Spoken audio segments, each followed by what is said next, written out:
My boyfriend let my stalker ex into our apartment to leave me a birthday surprise. How do I handle this absurdity? Me and my boyfriend, we'll call him Cole, have been dating for about 2 months. We have so much in common. He's super sweet, always goes the extra mile with grand romantic gestures. He even asked me out by buying me my favorite comic book and leaving a sticky note between the pages, confessing his feelings. I've never gotten anything but amazing vibes from him. Until now. Some backstory first. About a year before Cole and I got together, I was dating another guy.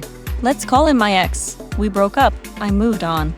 And I thought he did too, but he didn't. Despite me blocking him on everything and moving in with Cole, my ex has been trying to win me back ever since. He sends gift baskets, love letters, chocolates, leaves them at our doorstep and runs away before anyone sees him. He never tries to talk to me directly, never waits outside, just leaves things and disappears. It's creepy. It makes me deeply uncomfortable. I've made that very clear. Cole, however, didn't see an issue with any of it. He said he felt bad for my ex and didn't want to waste his efforts. He started eating the chocolates himself, reading the love letters out loud. Even after I told him, repeatedly, that I didn't want to hear them, he thought it was funny. I thought it was bizarre. My ex and Cole had never met, never interacted. So why was Cole so relaxed about someone actively stalking his girlfriend? I didn't understand it, but I let it go. Then came my birthday. I came home from work to find our apartment decorated in balloons, chocolates, and flowers. I was immediately touched, thinking Cole had planned a surprise for me. It was not Cole. My ex had buzzed our apartment doorbell. Cole let him in. My ex walked into our home, decorated the entire apartment, left his gifts, and then left before I got back. Cole saw absolutely no issue with this. He said it was such a thoughtful gesture that my ex had come all the way with all these gifts. I felt completely unsafe. What if my ex had left a hidden camera somewhere? What if he had gone through my things?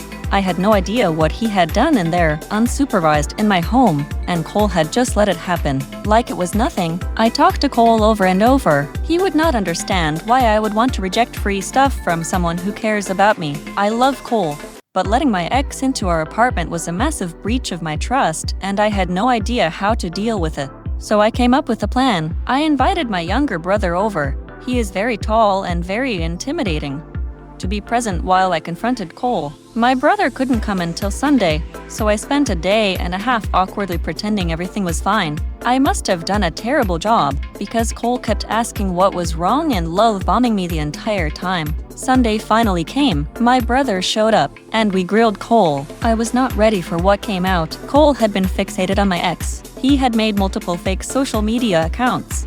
Yes, multiple. To follow my ex on Instagram and Facebook. My ex had been posting constantly, venting about how hurt he was, how much he missed me, how he couldn't handle that I had moved on. And Cole, on his fake accounts, had been responding to those posts, egging him on, encouraging him, telling him to keep trying. The reason my ex never stopped sending gifts, never stopped showing up at our doorstep, is because Cole had been telling him, through fake accounts, not to give up. My ex had no idea it was Cole. He thought strangers on the internet were rooting for him, and Cole had been pulling the strings the entire time. Why? For fun. Cole got a sick satisfaction out of watching my ex fail, over and over again. He loved the idea that my ex was spending money, real money, on gifts that Cole himself got to enjoy, while I treated every package like it was radioactive. He loved reading the desperate love letters while I refused to go near them. He found the whole thing hilarious. My constant fear and discomfort for months, the anxiety,